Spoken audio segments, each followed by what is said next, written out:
Why your healing prayers aren't working, and here's the key. If you have prayed and read scripture and tried everything to heal, yet you're still in pain, there's a hidden reason why, and it's something that you haven't been told. Stick with me, because what I'm about to share could finally release you from that cycle and unlock the healing that you've been searching for. Does this sound familiar? You know the scriptures, you've heard them 1,000 times, for example, by his stripes I am healed, right? Or you also believe that Christ has given you everything you need for life, whether it's healing or peace or freedom, and you trust that he came to give you life in abundance. Am I right? And yet, you still wake up every morning with that same pain. Maybe it's an ache in your body, a chronic condition that just won't go away, or a nagging mental fog that never seems to lift. So, what's happened is you've prayed, you've quoted scripture, you had others also pray for you, perhaps you've spoken in tongues, or listened to teachings on healing, or even commanded the sickness to leave. Or you bought expensive healing courses and read countless of books on the topic. But yet, nothing seems to change. In fact, it only feels like it's only getting worse. And then that creeping thoughts, they start to settle in, right? Why am I not experiencing the healing that I know Christ has already given me? What's wrong with me? Why does God feel so far away in this pain? You are not alone. So many Christians feel the very same frustration. A painful disconnect between the healing they believe in their head and the ongoing pain or distress or whatever it is they experience in their body. Am I right? So basically, it's the disconnect between believing God's promises intellectually and feeling the strain of doubt creep into your heart as you wake up to the same struggle, pain, or problem every day. Now, it also leaves you stuck, right? And it leaves you disillusioned and kind of wondering, like, hey, is there something wrong with my faith? Am I doing something wrong? But the truth is that there is a cycle at play that most believers don't even realize that they are trapped in. And it's a cycle that's actually blocking the flow of Christ's healing power to flow from within. Now, let me show you. Here's a visual representation of how this plays out in your life. Here you see the vicious cycle at the left. Now, this cycle here represents how many believers unknowingly block Christ's healing power from fully flowing. Okay? And I call this the vicious cycle of pain and healing. Okay, so what's happening is first we start with a problem. So here at the top you see number one, we start with a problem. Whether that's a pain, an illness, mental distress, emotional distress, basically any pain or suffering or problem, whether it's in the area of health, finance, or wealth, because this is applicable to all areas of life. Yet we're now a little bit more focused on the whole health aspect. Now, you know that Christ has already healed you, right? By his stripes I am healed. Yet the symptoms remain. So what starts to happen in this cycle? We become insecure. Here's the second step. We become insecure. As the days, weeks, or even years pass without release or relief, doubt sets in. And you start wondering why the healing hasn't manifested. So you wonder, hey, did I miss something? Am I doing something wrong here? Now, the next one is that we start to try to figure it out. That's the third part of the cycle. That's right here. We try to figure it out. So you dive deeper into the problem. You analyze it from every angle. So you pray harder, you quote more scriptures, and you even sought out healing teachings and courses, doing everything that you have been taught. Okay? And so at this point, you're convinced that you can just figure it out. That if you just figure it out, the answer will appear. But guess what? It doesn't. And so we move on to the next step. we want to know what to do. So, in other words, we get desperate and you start asking God, what more can I do? You see, the desperation kicks in. What more can I do? What's the missing key? What am I missing?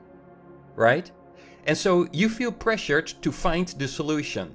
Maybe another prayer, you think. Or maybe it's another scripture. Or maybe I need to throw in even fasting, skipping food. And then we move to the next part of the cycle. Number 5, we want to know what the answer is. So the problem by now consumes your thoughts. You obsess over healing, replaying scriptures, perhaps continuously re-listening to sermons on the topic, and you kind of revisit the advice in your mind, and you're trying to force a breakthrough because you so desperately want it to be changing, right? You so desperately want it to be different. So what happens next is we try harder. That's the next part in the cycle. Here. We try harder. So you double down. More prayers. Put in more effort. You put in more commands. You might even turn to fasting or more declarations because somebody told you you got to declare the truth over your life, or you need to speak to the mountain, right? And so you might get even more books on healing. Anything that might finally break the cycle. But here's the thing, the harder you try, the worse it seems to get. Is that correct? The pain feels even stronger and the frustration deepens as a result. So what happens next? We start to disapprove of ourselves. When the healing doesn't come, you start turning inward.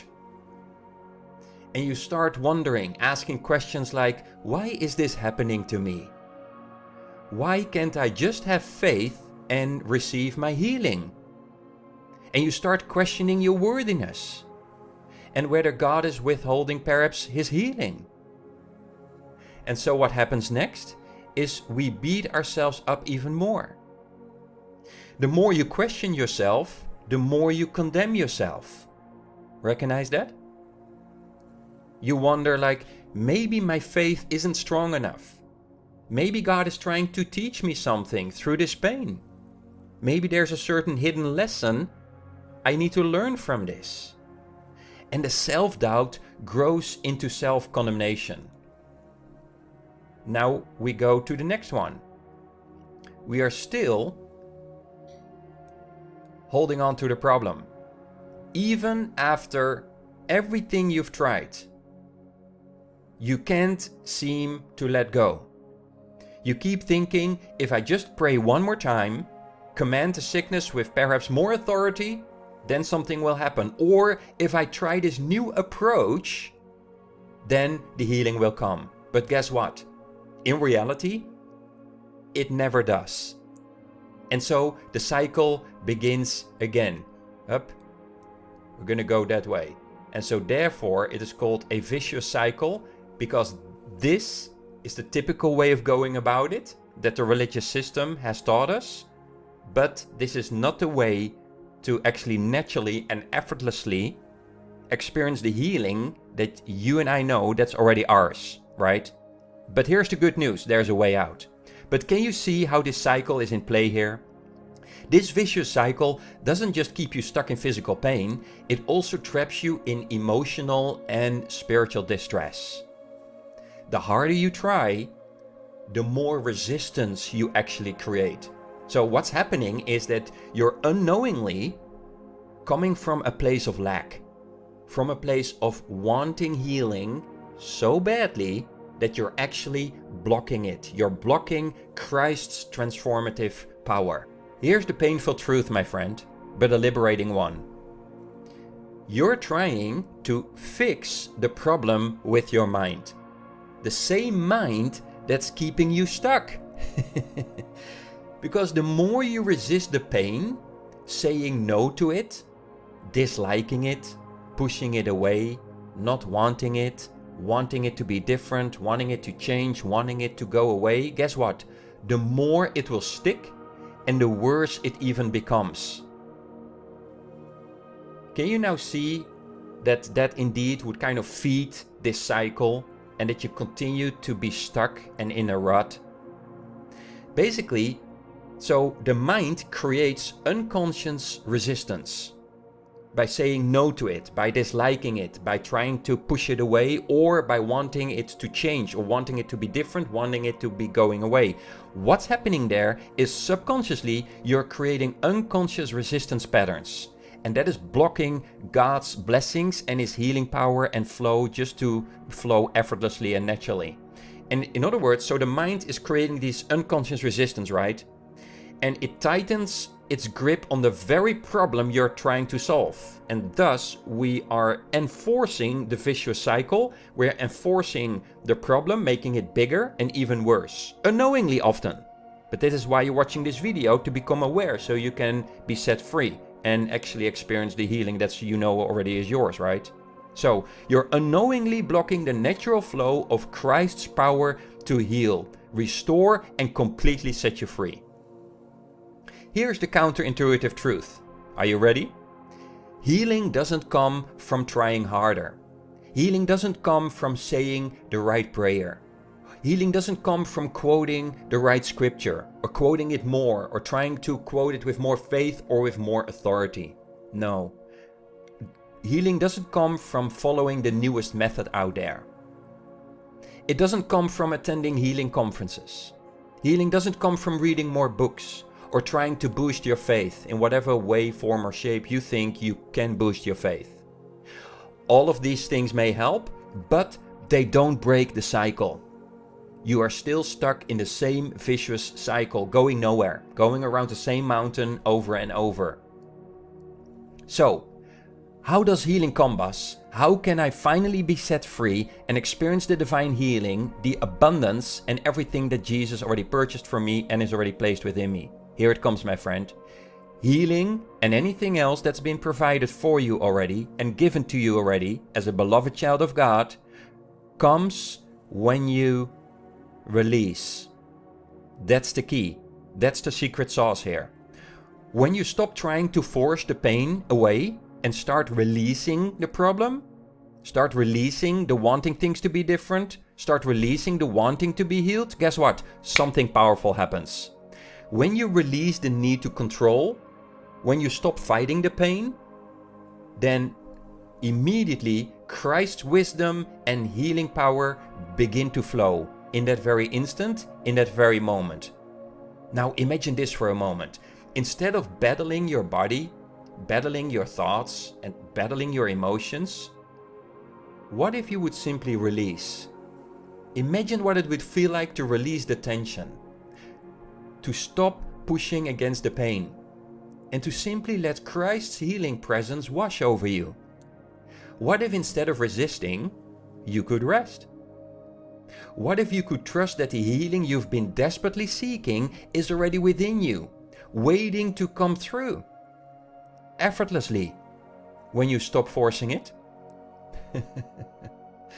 Feel that burden lift off your shoulders. Feel the weight of trying melt away. Feel the peace of this surrender. Suddenly the pain no longer defines you. You're not trapped in it. You're not fighting against it. And in this space of surrender, Christ's healing power begins to flow freely through your body, through your mind, through your soul. And it's a shift, my friend, that feels naturally, always, and not forced. One iota.